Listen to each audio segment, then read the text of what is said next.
নমস্কার, কেমন আছেন সবাই? রিয়ার গৃহকোণের আরো একটি নতুন ব্লগে আপনাদের সবাইকে স্বাগত।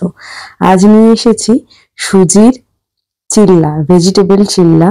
ভীষণ হেলদি একটা খাবার, জল খাবারের জন্য একদম আদর্শ।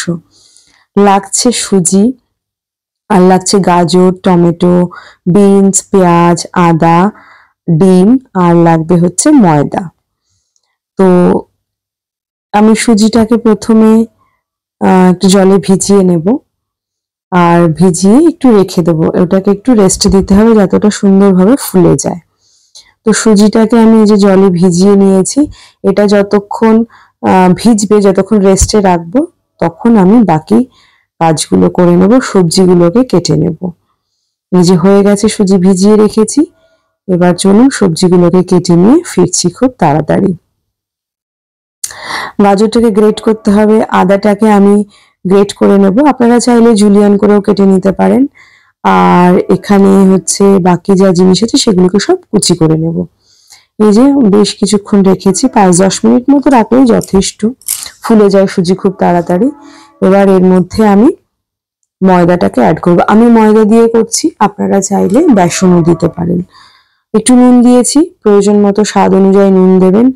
বেসন, আমি এখানে বেসন দিচ্ছি না, আমি এটা ময়দা দিয়ে করছি। আপনারা চাইলে ময়দার বদলে আটাও দিতে পারেন, কোনো অসুবিধা নেই, শুধু সুজি দিয়েও করতে পারেন। আমি আমার স্টাইলে করছি। আপনাদের যদি ভালো লেগে থাকে অবশ্যই একবার ট্রাই করে দেখবেন, আশা করি আপনাদের ভালো লাগবে। ডিম দিয়ে দিয়েছি একটা, ডিম দিলে না খেতে বেশ টেস্ট হয়, আরো বাড়ে, স্বাদটা বাড়ে। এই যে আদা কুচি দিচ্ছি। এবার এক এক করে সমস্ত সবজিগুলো দিয়ে দেব। আপনারা চাইলে এর মধ্যে দইও অ্যাড করতে পারেন, টক দই। আমার বাড়িতে ছিল না বলে আমি দিইনি। আরো বিভিন্ন রকম সবজি, ক্যাপসিকাম, মানে সবুজ রঙের capsicum, red capsicum, yellow bell pepper, আপনারা যত সবজি পারেন অ্যাড করতে পারেন, কোনো অসুবিধা নেই।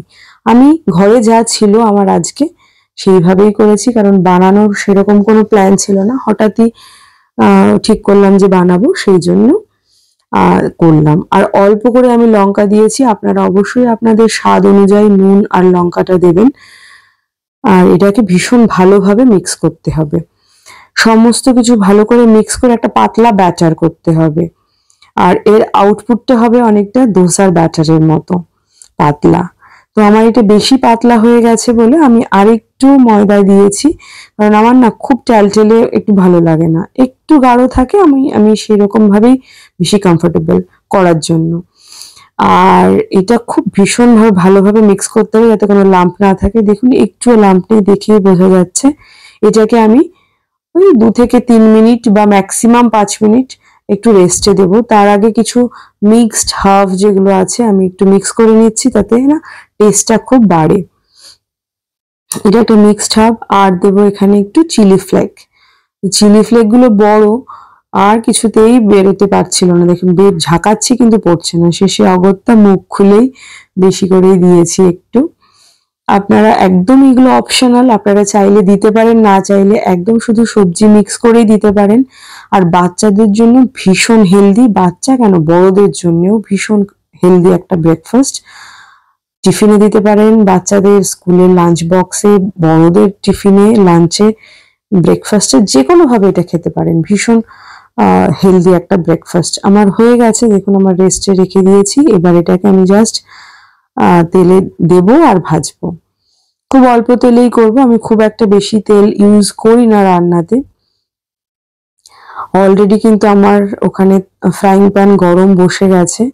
এই দেখুন একটু তেল দিয়েছি, আর তেলটাকে চারিদিকে আমি স্প্রেড করে নেব, যেরকম করে পাটিসাপটা করার সময় তেল চারিদিকে ছড়িয়ে নেওয়া হয় সেরকম ভাবে আমি একটা টিস্যু দিয়ে, নর্মাল একটা টিস্যু দিয়ে চারিদিকে ছড়িয়ে নিচ্ছি। আপনারা আপনাদের সুবিধা মতো যেভাবে খুশি আপনারা করতে পারেন, আমি আমার স্টাইলে করছি। যদি ভালো লাগে তাহলে অবশ্যই একবার ট্রাই করে দেখবেন।